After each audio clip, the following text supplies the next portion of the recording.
nosso entrevistado de hoje está no seu quarto mandato consecutivo como deputado estadual. O meu entrevistado é o deputado Euclides Fernandes. Nossas saudações a todos que estão a nos assistir nesse momento e especialmente a sua pessoa, essa grande jornalista da TV Bahia, a Fernanda. Eu estou no quarto mandato, mas também já trabalhando para chegar ao quinto mandato, com certeza. Deputado, é um prazer tê-lo aqui. Vamos iniciar logo a nossa discussão a respeito dos projetos de lei. O senhor é um parlamentar atuante, tem apresentado diversos projetos aqui na casa e um deles é a respeito da violência contra os idosos. Fala um pouquinho para a gente, deputado. Como surgiu essa iniciativa? A fase da vida idosa é a mais difícil, o enfrentamento quando se chega à idade que é considerada o idoso. E evidentemente que é preciso de muita construção de políticas públicas, tanto do governo federal, do governo estadual e do governo municipal, para dar mais uma situação mais adequada de qualidade de vida aos idosos, que eles sofrem bastante, não tenha dúvida disso. E nosso projeto visa realmente estabelecer, né, o 15 de junho, que é uma data considerada já pela Organização Mundial de Saúde, no sentido de trazer palestras, trazer boas informações, divulgar boas informações sobre a problemática dos idosos. Então, nós estamos aí com um projeto tramitando aí na Assembleia Legislativa para ver se a gente consegue o mais rápido possível chegar ao plenário para ser votado, discutido e, com a graça de Deus, ser aprovado. Que os idosos, essa faixa de idade é que mais necessita da sustentabilidade do poder público para ter uma melhor qualidade de vida. E nós temos quase 3 milhões de idosos aqui na Bahia, né, deputado? Com certeza.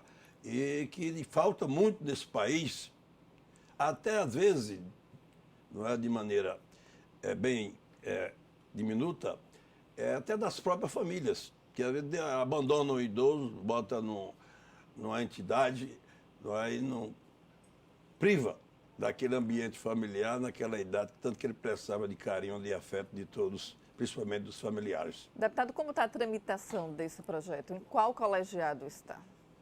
Ela está na Comissão de Justiça. Né? Um dos grandes problemas que eu, nos 4 mandatos que eu tenho aqui de deputado estadual, é exatamente a tramitação dos projetos. Normalmente o presidente encaminha para várias comissões. O senhor acha que a tramitação é demorada? É isso? É demorada e também tem uma trava muito grande que eu tenho combatido bastante. O projeto só vai ao plenário quando não passa por várias comissões, quando tem a quebra de formalidade da assinatura do líder da maioria e do minoria. Trava, que aí fica aquele questionamento dos líderes da minoria e da maioria. Né? O líder da maioria que tem que ver se isso traz algum impacto para o Poder Executivo, que o líder da maioria normalmente acumula a condição de líder do governo. E o líder da minoria que também utiliza a situação de ter esse privilégio da assinatura dele permitir o projeto ir para o plenário, fica criando dificuldade nesse enlace aí com o líder da maioria. Então a dificuldade é muito grande. Eu tenho até uma resolução, né, para facilitar essa situação dos projetos serem discutidos e votados, que era exatamente sem assinatura do líder e da minoria, como manda o regimento interno. Meu projeto de resolução dá direito a que o projeto do deputado, tendo 21 assinaturas, que ele possa ir para o plenário sem ter essa necessidade da assinatura do líder da minoria e da maioria. Infelizmente, os dois líderes da minoria atual e da maioria criam trava para que esse projeto não vá verdadeiramente a plenário para a sua discussão, aprovação ou não. Deputado, eu estou aqui no parlamento já trabalhando há quase 20 anos, né? E o senhor já tem 4 mandatos consecutivos. Para o quinto mandato. Com fé em Deus, boa sorte, deputado. E eu sempre ouço dos parlamentares que já passaram aqui pelo parlamento e dos parlamentares atuais, dos deputados estaduais atuais, que se vota mais projeto do executivo do que do legislativo. O senhor, que está há 4 mandatos consecutivos, o senhor concorda com isso ou acredita que tem melhorado? Não, a minha leitura dos 4 mandatos, é de que, é o que eu terminei de dizer anteriormente, minha cara Fernanda, é de que há uma trava muito grande para que os projetos dos deputados, da autoria dos deputados, cheguem a plenário para ser votado. Não é? Para poder chegar lá, se ele não passar por todas as comissões, Entendi. várias comissões, só com a assinatura do líder da maioria, da minoria, né, quebra a formalidade para ir a plenário. É como eu disse anteriormente, já era do executivo, não, o projeto chega imediatamente, o líder da maioria consegue, através das determinações, a maneira que o regimento permite, colocar realmente em pauta e que anda bastante aqui os projetos executivos, de maneira rápida, de maneira ágil. Deputado, em relação ao projeto de lei que o senhor também apresentou aqui na Casa dos Direitos dos Animais, como está essa proposta? E qual é o objetivo? Já está muito avançado, né? O reconhecimento, o direito à vida e do bom tratamento aos animais, né? Que eles não sofrerem abuso, né? Violências e etc. E dentro dos nossos ensinamentos aí tidos pela Unesco, né? Que estabeleceu uma declaração de direitos dos animais, né? Nós então, para a integração daqueles direitos, aqueles valores, né, está nessa declaração da Unesco, nós estamos aí com esse projeto no intuito de fazer essa integração, né, de ter mais respeito à vida e à qualidade de vida dos animais. Está também em tramitação e estamos acompanhando e vamos trabalhar para ver se a gente consegue a aprovação para dar mais essa sustentabilidade jurídica para os animais, que é uma vida que está aí, não tenho dúvida. Deputado, durante a pandemia, como foi a relação do senhor com sua base eleitoral? Já que o senhor é um parlamentar que tem uma base eleitoral muito também no interior da Bahia, né? Olha, a pandemia, há 2 anos, criou um impacto muito grande na sociedade brasileira e na sociedade mundial. Um impacto em todo sentido falando, né? Com todos aqueles protocolos de não ter aglomeração, principalmente, né, que isso trouxe um impacto muito violento, principalmente para a economia. Você não sabe o quanto tem sofrido na parte econômica, né, o povo aqui na Bahia, que é uma terra de arte, de cultura, da música, por exemplo, que o impedimento, a proibição de aglomeração tirou toda a condição econômica daqueles que fazem a vida econômica no mundo artístico. Então, o impacto da pandemia é muito forte, né? Trouxe impacto na educação, né? Você sabe que nós estamos há 2 anos, o sistema escolar, tanto público como privado, foram impedidos de realização de aulas presenciais, existindo só dentro do contexto, pela internet, as virtuais. Um atraso muito grande, um impacto muito grande. A rede pública sem ter nenhuma condição de trazer as aulas pelo sistema virtual através da internet. Então vamos ver que agora já temos a vacinação das crianças nas idades escolar. Vamos ver se agora com a vacinação, as aulas presenciais, que aqui na Bahia já tem essa determinação de iniciar, né, que os pais tenham disposição de mandar seus filhos para poder então tirar esse atraso já de 2 anos no que diz respeito à atividade escolar. Deputado, explica para a gente como o senhor faz para conciliar sua vida parlamentar com a vida familiar, já que muitas pessoas desconhecem qual o papel do parlamento, ou seja, fiscalizar o executivo, elaborar projetos de leis, mas os senhores também viajam muito para visitar a base eleitoral. Como o senhor faz para poder conciliar essa vida, deputado? Como é a vida de um parlamentar?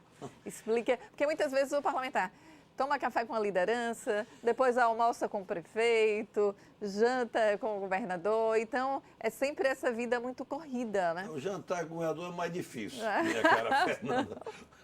Agora, isso que você está dizendo, que viaja muito, tem que ir às bases, não, o deputado tem sua representação política, né, tem que circular, né, para estar sempre presente. É óbvio que isso traz, de qualquer maneira, um impacto na relação familiar. A gente se esforça no sentido de administrar esse problema, né, dando atenção mais intensa à família e, ao mesmo tempo, cuidando de sua responsabilidade política que dá assistência aos municípios onde tem a representação política. Até o presente momento, ele tem conseguido dar essa administração na vida política com a vida familiar. Deputado, o senhor é candidato à reeleição? O senhor já brincou que já está indo para o 5º mandato consecutivo. O senhor é candidato à reeleição? Ah, com certeza. Você falou do 4º mandato, é óbvio que eu estou já caminhando para o 5º mandato, com a graça de Deus. Vamos chegar lá e ser contemplado com o 5º mandato.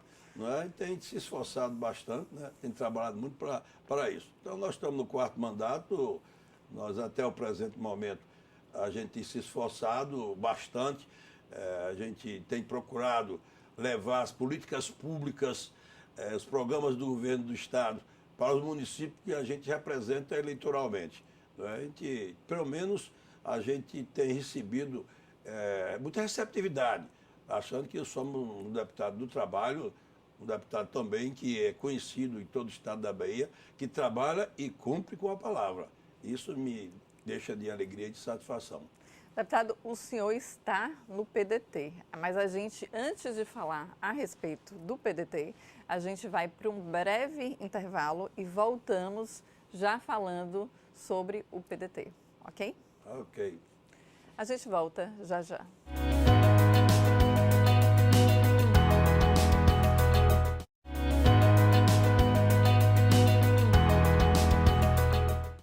Voltamos aqui com o deputado estadual Euclides Fernandes. Deputado, é um prazer enorme estar com o senhor aqui. A gente falou anteriormente, no outro bloco, a respeito do PDT. O senhor está no partido desde a época que era vereador em Jequié e continuou na ala. O meu questionamento é o seguinte: o PDT já está caminhando para apoiar o ex-prefeito de Salvador e pré-candidato ao governo, ACM Neto. A conversa que tinha é que, segundo o Carlos Lupe, segundo eu recebi informações, o que foi divulgado também na imprensa, que Carlos Lupe teria mantido um acordo com o ex-prefeito de Salvador, ACM Neto, para caso ele apoiasse Ciro Gomes, o PDT iria apoiar o ex-prefeito de Salvador, ACM Neto, a candidatura ao governo do estado.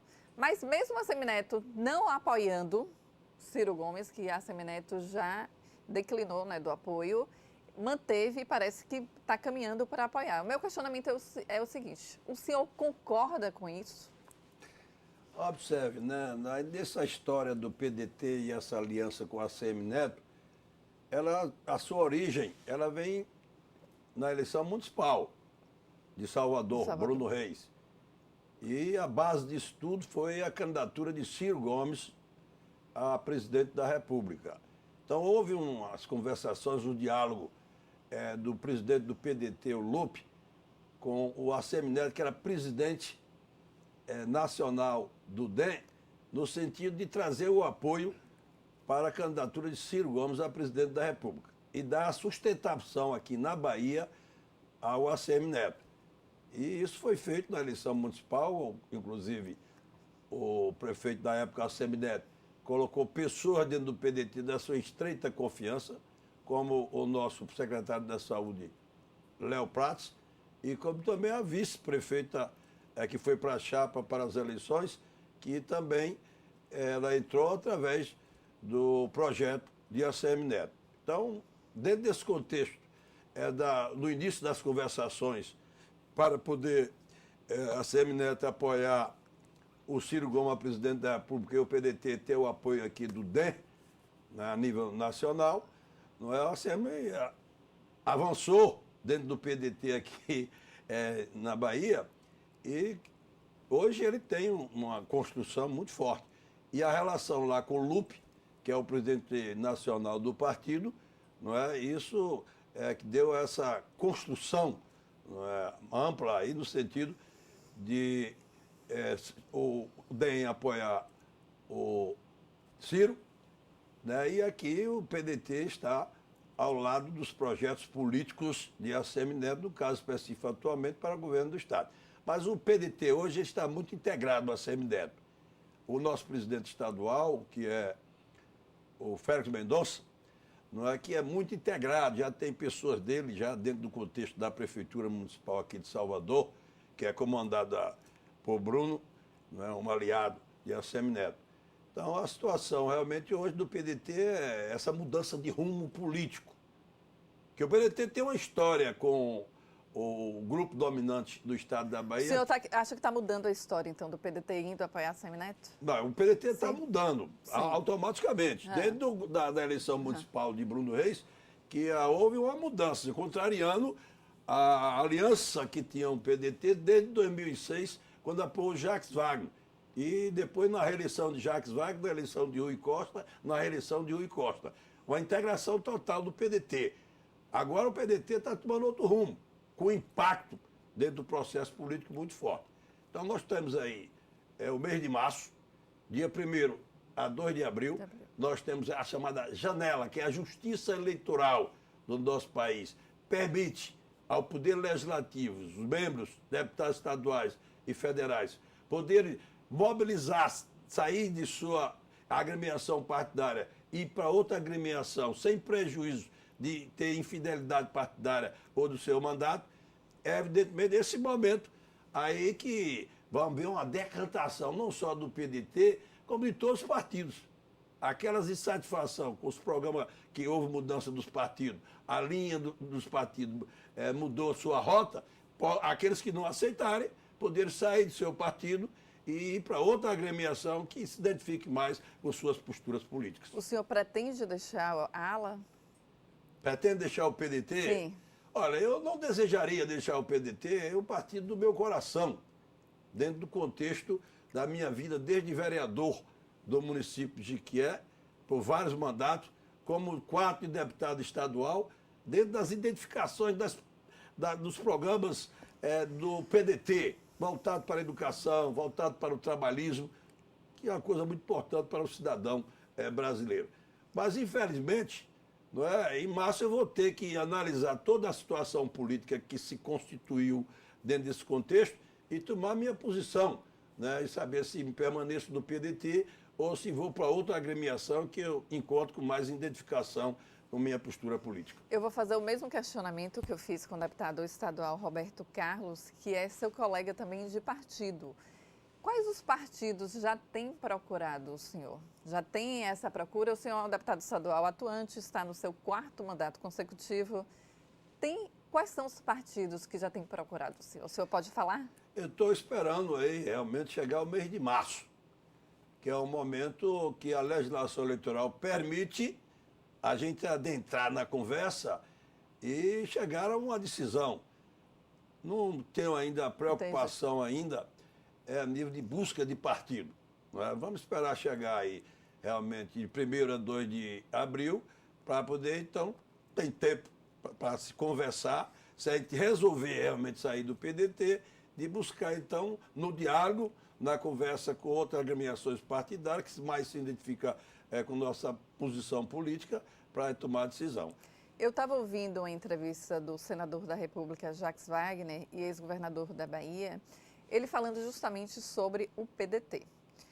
O senador disse o seguinte, que o partido, o PDT, não é apenas a representação do atual presidente, o deputado federal, Félix Mendonça, que é o presidente estadual do PDT, mas sim também tem o nacional. Ele disse que também está conversando com Carlos Lupe, que é o presidente nacional do PDT. Isso tem uns 10 a 15 dias que eu ouvi essa entrevista. O meu questionamento ao senhor é o seguinte, o senhor acha que há possibilidade do PDT recuar e apoiar o atual senador Jacques Wagner, que é candidato ao governo do estado?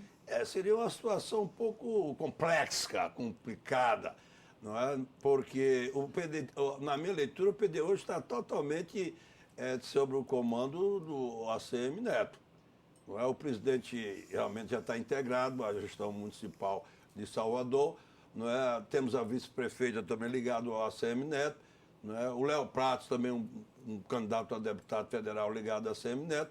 Então, se houver uma decisão lá de cima, teria que mudar o diretório estadual para manter a aliança com o PT aqui no estado da Bahia e traria uma situação difícil. Não é impossível, porque você tem o quê, minha cara Fernanda? Você tem a janela em março, para ver a revoada de saída e de entrada dentro do partido. Agora, não acho fácil. A minha leitura é de que, né, verdadeiramente, o PDT já está bastante integrado com o candidato a governador ACM Neto, e quem não estiver dentro dessa linha deverá deixar o partido e ir para outro partido. Deputado, a gente teve uma notícia a respeito, muita especulação política, que foi ontem, né? E foi sobre a candidatura, quem seria o candidato ao governo, quem seria o candidato governista, se seria Jacques Wagner ou Otto Alencar, por conta de uma reunião que teve em São Paulo com o ex-presidente Lula. Segundo informações, teve aquelas informações de bastidores, a imprensa divulgou que teria trocado e que não seria mais o senador Jacques Wagner, mas sim Otto Alencar.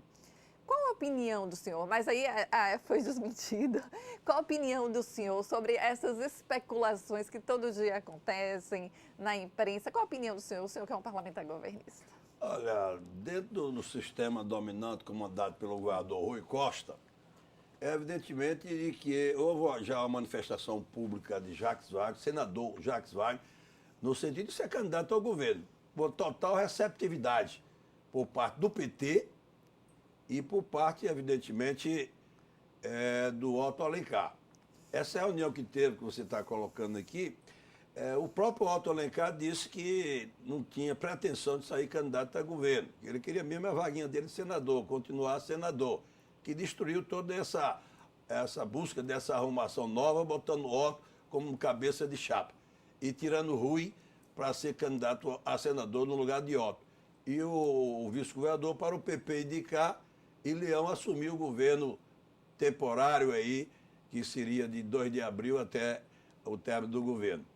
Mas isso tudo foi desarrumado, né, na reunião que teve lá com o grande líder nacional do PT, que é o Lula, né, e que o Otto disse, pelo menos o que a gente tem conhecimento pela imprensa, não participei da reunião, pela imprensa colocado de maneira bem clara, de que o Otto disse que não gostaria de assumir o comando como candidato a governador da política do estado da Bahia nesse ano de 2022. Então, minha leitura é que o único problema que está tendo na chapa majoritária é exatamente a acomodação para o PP, que o grande líder do PP, uma grande figura política, que eu tenho inclusive uma grande admiração, é o Leão. Como a lei eleitoral não permite mais que 2 vezes ser no mesmo cargo eletivo, no caso de vice-governador, ele não pode ser mais candidato a vice-governador, não é? E o Senado está ocupado por Otto Alencar, que já disse que ele quer o Senado. Aí, automaticamente, esse impasse está aí dentro desse contexto. Mas eu acredito que o diálogo vai terminar resolvendo isso sem maiores problemas. O senhor acha que esse tripé do PT, PSD e o PP continua adaptado? A tendência é essa, né? Porque Otto já está tranquilo na dele, não me mexe aqui, que o meu negócio é ser senador. Até essa proposta de ser o cabeça de chapa governador, ele não quis, que seria uma boa proposta ele assumir a condição do cargo de candidato ao cargo de governador, não é? Então, a nível de Otto, a tranquilidade total. Eu acho que o PSD da Bahia está bem integrado com o sistema dominante comandado pelo governador Rui Costa. A nível do PP, só tem isso, né? O problema da vaga está aí complicado para se resolver. O grande líder é o vice-governador Leão. E, além disso, você tem toda uma problemática ainda que tem que ser administrada. É a nível da política nacional. Que o PP é a sustentação propriamente política de Jair Bolsonaro, presidente da República, não é? E, evidentemente, que isso vai ter que ser acomodado. Lá em cima, o diretor nacional do Ciro Nogueira, que é ministro da Casa Civil, e o Lira, que é o presidente da Câmara Federal, que são do PP, né? A posição deles deverá procurar levar o PP de todos os estados da Federação Brasileira a buscar o apoio para o Bolsonaro para dar a sustentabilidade da reeleição de Bolsonaro. Então tem esse problema também existente aqui, que não pode deixar de lado, tem que ser olhado, que é essa situação do PP a nível nacional. Já que o senhor falou a nível nacional, para a gente terminar aqui nossa entrevista, minha última pergunta, o cenário nacional está extremamente polarizado entre Lula, o pré-candidato Lula e o ex-presidente da República, e o atual presidente Jair Bolsonaro. O meu questionamento ao senhor é o seguinte: o senhor acha que o cenário nacional reflete aqui no cenário estadual? Acredita que será polarizado também entre ACM Neto e Jacques Wagner? É a polarização que sempre aconteceu. Você tem exemplo prático na história política do estado da Bahia. Quando nós tivemos a eleição de Jacques Wagner, ele não tinha nenhuma possibilidade pelas pesquisas, etc. Aí, quando você abriu as urnas, Wagner ganhou as eleições no primeiro turno. Aí tivemos a eleição de Rui Costa, que ninguém acreditava. No início ele estava numa pesquisa de 2%, 3%. Faltando uma semana para as eleições, aí você viu a mudança dentro do contexto. Então, o retrato que é hoje pelas pesquisas, não se pode assegurar que vai às urnas em 2 de outubro de 2022. Agora, a polarização, a Semineto já se coloca de maneira pública que ele quer a estadualização. Ele não quer a influência lá nacional do candidato a presidente da República dentro das eleições estaduais. Ele já colocou isso publicamente, que ele está um pouco perdido, sem o rumo, qual é realmente nacionalmente, qual vai ser a posição dele, que esse vai ser o candidato dele. O senhor acha que isso prejudica ele sair sem um candidato a presidente? Eu acho a política aqui nossa aqui do estado da Bahia sempre mostrou isso. Que lá em cima o candidato a governo, a presidente da República, tem influência bastante dentro do contexto da política estadual. Você tem exemplo, volto a dizer, o exemplo de Jacques Wagner e Rui Costa, que a influência foi muito forte da candidatura a presidente da República do Lula, a nível da eleição aqui estadual. Eu vou falar só um dado antes de a gente terminar aqui a entrevista, que eu achei muito interessante. Na época, eu fazia pós-graduação em marketing político, quando Jacques Wagner foi candidato. E a gente fazia tanto a pesquisa qualitativa quanto a quantitativa. E quantidade e qualidade. Qualidade. E a qualitativa era muito interessante porque a gente ficava dentro de uma sala e oferecia cafezinho para as pessoas. As pessoas iam, tomavam cafezinho e não sabiam que estavam sendo questionadas. E aí a gente começava a entrevistar, a gente ficava analisando. E o questionamento, eu lembro que a gente perguntava, você conhece o Jacques Wagner? E na época ele era ministro do Trabalho. As pessoas não conheciam quem era Jacques Wagner. Diziam que não conhecia. A única que eu lembro que respondeu que conhecia Jacques Wagner foi uma senhora que disse assim, é um barbudo? Um barbudo, ele tem uma barbinha branca. Ou seja, e o cenário mudou totalmente, né? Mesmo com a pesquisa. A gente fez uma pesquisa toda certinha e o cenário mudou. Na realidade, a gente também não esperava, como ninguém esperava, né, o resultado, acho que muita gente. A política ela tem que começar as suas ações. Né? Nós estamos muito longe das eleições, que é 2 de outubro. O panorama que nós temos hoje pode sofrer mudança. Eu não tenho dúvida disso. Você pode ver o seguinte, na minha leitura, por exemplo. Acho que o Lula, dentro do processo com a campanha, quando intensificar, eu acho que o Lula vai ter muito ataque, vai ser explorado bastante muitas coisas da gestão que ele teve como presidente da República e, evidentemente, que isso vai sofrer um impacto. Como também o nosso presidente da República, não é, com todo o poder que ele tem, todo o instrumental de presidente da República, todo o orçamento da União dentro do contexto, ele deverá utilizar bastante e ter um acréscimo também dentro do contexto da pesquisa. E essa situação só vai realmente se definir nas urnas, em 2 de outubro, com o voto do cidadão brasileiro, fazendo sua opção quem ele quer governar o nosso Brasil. Deputado, foi um enorme prazer tê-lo aqui. Muito obrigada por conversar comigo aqui, com a gente, a respeito de projetos, a respeito da política nacional, da política estadual. Foi um enorme prazer. Espero entrevistá-lo mais vezes, né? Este ano e no próximo ano, né, que o senhor segue para o seu 5º mandato. Boa sorte. Muito agradecido à minha cara jornalista competente e eficiente, Fernanda, e todos os seus assessores aqui do setor técnico, né, por me dar essa oportunidade, né, falar através da TVA. Nós estamos falando aí para toda a sociedade baiana. Um forte abraço a todos que estão me assistindo neste momento. Obrigada, deputado. A gente fica por aqui. Até o próximo programa.